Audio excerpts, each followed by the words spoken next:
Olá, sou Thaís Meia Rocha Barros, aluna de licenciatura em Física orientada pelo professor Manuel Messias Ferreira Júnior. O título do meu trabalho é Colisões relativísticas com fótons, aplicações na astrofísica e processos atômicos.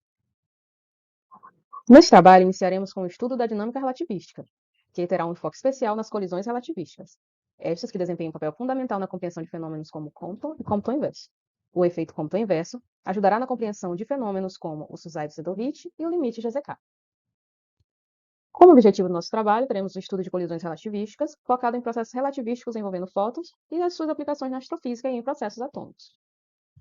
Já a metodologia consiste no estudo dirigido, com um foco na síntese de conhecimentos adquiridos ao longo do processo, reuniões para discutir, detalhar e elucidar os tópicos estudados. Na seção de resultados, iniciamos com dinâmica relativística e colisões relativísticas, seguidas do efeito Compton.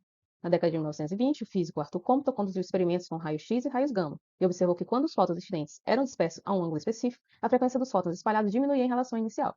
Ele deduziu que esse fenômeno de espalhamento da radiação podia ser entendido como a interação de um fóton com um elétron livre, nomeando de efeito Compton. Abaixo nós temos a configuração desse sistema e ao lado a equação que demonstra a mudança no comprimento de onda.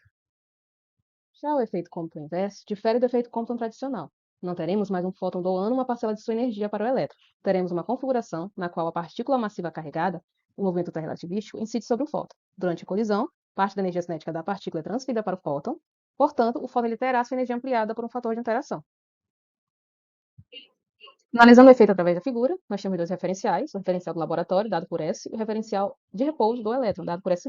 Parte A e D da figura está representado o referencial S do laboratório, antes e depois da colisão, B e C representando a parte referente ao referencial de repouso do elétron, antes e depois da colisão. No referencial de repouso do elétron, podemos observar um fenômeno análogo ao efeito Compton simples, uma vez que as configurações elas são idênticas. Já para o referencial de laboratório, a gente vai ter, após a colisão, o fóton sofrendo retroespalhamento. E a energia final desse fóton será dada pela equação, a primeira equação à direita. Quando a gente considera um cenário em que a energia do fóton é significativamente menor do que a energia de repouso do elétron, a gente consegue ver que essa energia final, ela é aumentada por um determinado fator. Uma outra abordagem para o efeito é através da análise da figura ao lado e utilizando o quadrimomento. Ele vai fornecer a relação para a energia do fóton após o espalhamento que vocês estão observando.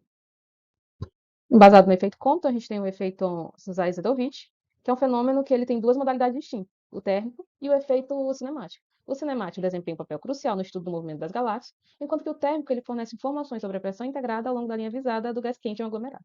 A combinação desses efeitos, juntamente com medidas de emissão de raio-x, possibilita a realização de testes cosmológicos e o cálculo de parâmetros fundamentais, incluindo a constante de Hubble. Por fim, os raios cósmicos, mais especificamente o limite de GZK, estabelecido com a finalidade de elucidar a ausência da detecção dos raios cósmicos ultraenergéticos. Esse fenômeno consiste na colisão entre o próton energético e um fóton pertencente à radiação cósmica de fundo, resultando na geração de um pião neutro. A relação apresentada estabelece o valor mínimo necessário para desencadear o processo de espalhamento Compton inverso. Em outras palavras, para prótons energéticos com energia maior que a estabelecida por essa equação, originados em galáxias distantes, haveria uma probabilidade extremamente baixa de atingir a Terra, pois ao colidirem com um fóton da radiação cósmica de fundo, perderiam parte da sua energia, diminuindo para um valor inferior a 10 elevado a 20 eletronvolts.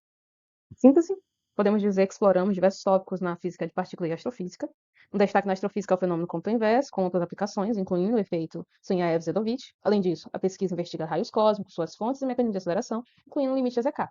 Este último que também está relacionado ao Compton inverso. Por últimas referências, muito obrigada.